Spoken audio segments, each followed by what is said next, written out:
अस्सलाम वालेकुम and good evening to everyone. क्या हाल है, कैसे हैं आप सब लोग। उम्मीद करती हूँ सब खैरियत से होंगे और जुम्मा बहुत अच्छा सा सब ने गुजारा होगा। एक दूसरे तमाम मुसलमानों के लिए, एक दूसरे के लिए बहुत सारी दुआएं आप लोगों ने की होंगी। आप लोग भी मेरी दुआओं में हर वक्त शामिल रहते हैं। अल्लाह ताला सबकी परेशानियाँ, मुश्किलें सबको आसान करे, तमाम बीमारों को सेहत अता फ़रमाए और जो जो बहनें रिश्तों की इंतज़ार में बैठी हैं, अल्लाह उन सब का बेहतरीन जोड़ मिलाए और जिन जिन की जो जो परेशानियां हैं, जिनमें वो मुब्तला हैं, अल्लाह उन सब को दूर कर दे और आप लोगों को बहुत खुशियां वाली ज़िंदगी और सुकून वाली ज़िंदगी अता फ़रमाए। आमीन आमीन आमीन। व्लॉग का आगाज़ करते हैं मज़ेदार से एनर्जेटिक से नाश्ते के साथ। ये हमारा बचपन का रिवायती नाश्ता है। बीपी का बन हो और साथ ब्लू बैंड का मक्खन हो और साथ मज़ेदार सी एक कप गर्मा गर्म चाय हो तो दिन का आगाज़ मज़ेदार और मस्त हो जाता है। सच्ची सच्ची बताना है, कौन कौन इस नाश्ते को एंजॉय करता है और किस किस के यहाँ ये नाश्ता खाया जाता है। मुझे तो बहुत ज़्यादा पसंद है, तो हमारी कोशिश होती है 1-1.5 हफ्ते बाद ये वाला नाश्ता ज़रूर रिपीट करें।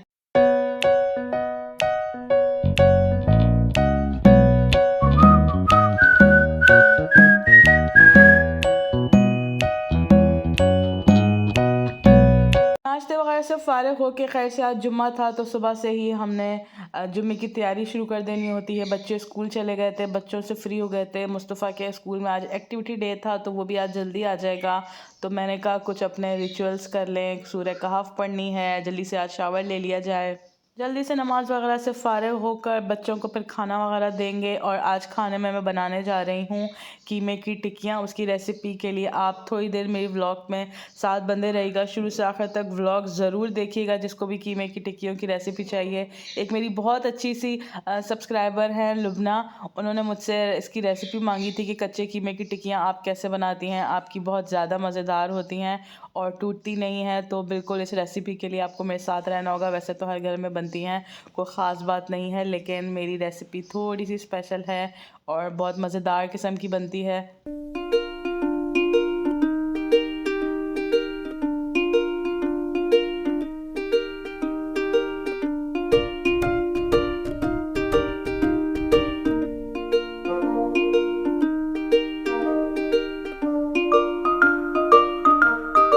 तकरीबन 1 बजे का टाइम है और मैं नमाज़ वगैरह से फ़ारिग होकर बच्चों की तरफ आ गई थी। वो भी शावर वगैरह लेकर नमाज़ वगैरह पढ़ रहे थे और मैंने कहा चलो जी अब किचन में चलते हैं और आपके साथ मज़ेदार सी रेसिपी शेयर करते हैं कीमे की टिक्कियों की।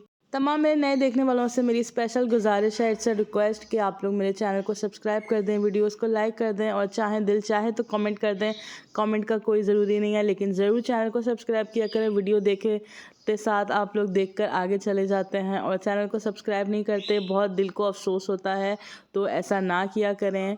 सब्सक्राइब करना बिल्कुल फ्री है, इसके कोई पैसे नहीं लगते, तो आप लोगों को बिल्कुल भी टेंशन लेने की ज़रूरत नहीं है। आप वीडियो देख रहे हैं, उसके नीचे एक रेड कलर का सब्सक्राइब बटन लिखा हुआ होगा, उसके साथ बेल आइकन भी है, उसको प्रेस कर दें और बहुत ज़्यादा अल्लाह ताला आप लोगों को खुश रखें। तो चले जी कीमे की टिक्कियों की रेसिपी आपके साथ शेयर करने लगी हूँ। तकरीबन हाफ़ के जी मैंने इसमें कीमे का इस्तेमाल किया है और इससे पहले मैं हरा मसाला पीस लूँगी। इसके अंदर हाफ़ बंच मैंने डाला है हरा धनिया और 6 से 7 मैंने डाली हैं हरी मिर्चें वाली, जो तेज़ वाली होती हैं। आप अपने टेस्ट के अकॉर्डिंग कमियां ज़्यादा कर सकते हैं। इसे मैंने एक छोटा प्याज लिया है साबुत, अदरक लहसुन का पेस्ट लिया है 1 टेबलस्पून। कोशिश करिएगा इसके अंदर पानी ना हो। और मसालों में मैं डाल रही हूँ, इसके अंदर मैंने 1 टीस्पून के करीब नमक डाला है और हाफ़ टी स्पून इसमें लाल मिर्चों का पाउडर डाला है, हाफ़ टी स्पून के करीब ही मैंने काली मिर्चों का पाउडर डाला है।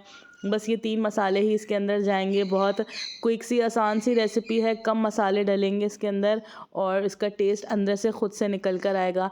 इन सब चीज़ों को मिलाकर अच्छा सा चॉपर में पीस लेना है, बिल्कुल बारीक कर लेना है। इस मसाले को इसलिए पहले पीस लेते हैं ताकि कीमे के साथ मिलकर ये बिल्कुल पिसता नहीं है। कहीं कहीं हरी मिर्चों के साबुत चीज़ें रह जाती हैं और कहीं हरा धनिया साबुत रह जाता है, तो इसलिए मसाले को पहले पीस लें और पीसने के बाद इसके अंदर आहिस्ता आहिस्ता कीमा मिलाएं। अगर आपका चॉपर बड़ा है तो आप सारा एक साथ भी डाल सकते हैं।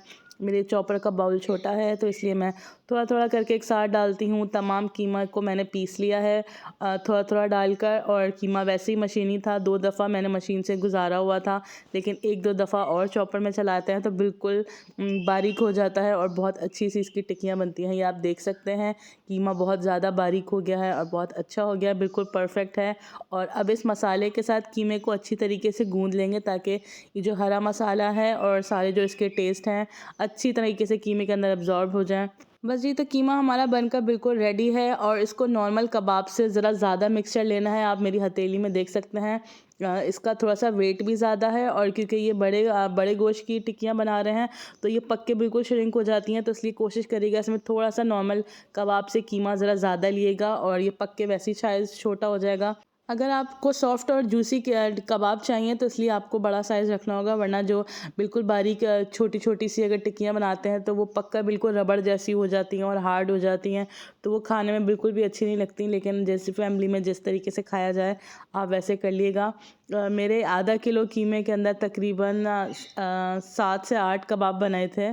सारे कबाबों को इसी तरीके से शेप देकर मैंने रख दिए थे, तकरीबन 2 घंटे फ्रीज़र में रख दिए थे। ये अच्छी सी सेट हो जाती हैं अपनी जगह, थोड़ी सी हार्ड हो जाएंगी और बस फ्रीज़र में जाकर बिल्कुल सेट हो जाएंगी। और इसके 2 घंटे बाद जब आपको बनानी हो तो आप ये बड़े से फ्राई पैन में मैंने तकरीबन 1 कप ऑयल डाला है, थोड़ा सा इसमें तेल ज़्यादा डालता है, और 1 कप के करीब ही मैं इसके अंदर पानी डालूँगी, क्योंकि ये कीमा कच्चा है बिल्कुल, तो इसको पकने के लिए थोड़ा सा पानी चाहिए। तो पानी ज़रूर डालिएगा। आप लोगों को अजीब सा लग रहा होगा शायद आपकी फैमिली में अगर पानी वाला सिस्टम ये नहीं पहली दफ़ा जिसने भी देखा है, तो इससे बहुत सॉफ्ट बनती हैं। बना कर देखिएगा, ये रेसिपी गारंटेड है, आप लोगों को ज़रूर अच्छी लगेगी। अच्छा, हमारे यहाँ तो वैसे भी जब भी एक्स्ट्रा कीमा आए तो मैं कोशिश करती हूँ ज़रूर टिक्कियाँ बना कर रख लूँ, क्योंकि जब भी कोई चीज़ नहीं होती या कुछ बनाने पर दिल नहीं चाह रहा होता या कोई भी अचानक मेहमान आ जाए तो साथ जल्दी से ये झटपट सी बंदा बना के रख दे सामने तो ज़रा अच्छा हो जाता है। तो बस जी देखें 3 से 4 मिनट बाद ये पानी को बॉयल आना शुरू हुआ है, पानी और तेल के साथ, तो टिक्कियों का कलर चेंज होने लग गया था। तो मैंने इसको ढककर कवर कर दिया है और 10 से 15 मिनट तकरीबन ये लो फ्लेम पर ऐसे ही पक रही हैं। और साथ साथ मैंने कहा रोटियां भी बना लूं, क्योंकि ये थोड़ा सा टाइम लग रहा था इनको, तो मैंने कहा गैस चली जाती है हमारे यहाँ तकरीबन 10 बजे रात को, तो मेरा कोशिश होती है ज़रा जल्दी जल्दी काम जल्दी जल्दी समेट लूँ, रोटियां वगैरह पका लूँ। और आप लोग बताइएगा आप लोग के इलाके में गैस रोज़ाना अब जा रही है कि नहीं, लेकिन अब तो जैसे आदत सी हो गई है 3-4 सालों से, तो रेगुलर 10 से 11 बजे चल जाती है, यानी कि पूरी रात गैस नहीं होती। तो वैसे भी अब सर्दियां आने वाली हैं तो इस गैस के मामलात तो और ज़्यादा कशीदा होते चले जाएंगे। तमाम मेरी रोटियां भी बनकर रेडी हो गई थी, और यहाँ पे टिक्कियों का आप साइज़ देख सकते हैं, बिल्कुल छोटी छोटी हो गई हैं। कितनी बड़ी बड़ी मैंने बनाई थी हैवी वेट, और इनका हाल क्या हो गया है। बड़े गोश्त में पता नहीं ऐसी क्या बात होती है कि बहुत ज़्यादा ये श्रिंक होता है पकने के बाद। तो बस जी आप हालत देख रहे हैं, आहिस्ता आहिस्ता इनके ऊपर कलर आना शुरू हो गया है, तो बस मैंने इनकी साइड चेंज कर दी हैं और दोबारा इसको कवर कर दिया है। हमारे यहाँ वैसे टिक्कियों में कभी कभी हम लोग टमाटर और आलू डाल देते हैं, लेकिन मैंने फ्राइज़ बना के लास्ट टाइम ट्राई किया था तो सारी टिक्कियाँ भी जल्दी जल्दी ख़त्म हो गई थी, और बच्चे काफ़ी शौक से फ़्राइज़ खा लेते हैं खाने के साथ जब भी ऐसी तरीके से मैं बनाऊँ। तो साथ साथ बस मैं आलू भी काट रही थी और साथ मैंने सैलेड भी बना लिया था, और इन टिक्कियों के साथ ग्रीन चटनी बहुत अच्छी लगती है, जो हरा धनिया की पुदीने की नॉर्मल चटनी होती है। तो बस ज़रा से लवाजमात खाने के करें ना तो ज़रा अच्छा सा लग जाता है, खाना ज़रा स्पेशल हो जाता है। तो बस जी यहाँ पर मेरा डिनर बनकर रेडी है, इसके फाइनल लुक में दिखाती हूँ और इसके बाद हम जा रहे हैं खाने की तरफ। अब सारी फैमिली को मैंने बुला लिया है। ये एक रात का टाइम ऐसा होता है जब सारी फैमिली मिलकर खाना खाती है, एक दूसरे से बातें करते हैं, एंजॉय करते हैं, और दिन भर की सारी बातें की सब अपने मसले मसाइल डिस्कस करते हैं बच्चे।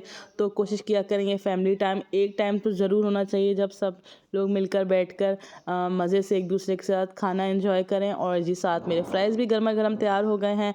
और आज तक का मेरा व्लॉग यहीं तक था, मुझे दीजिएगा इजाज़त। अल्लाह हाफ़िज़।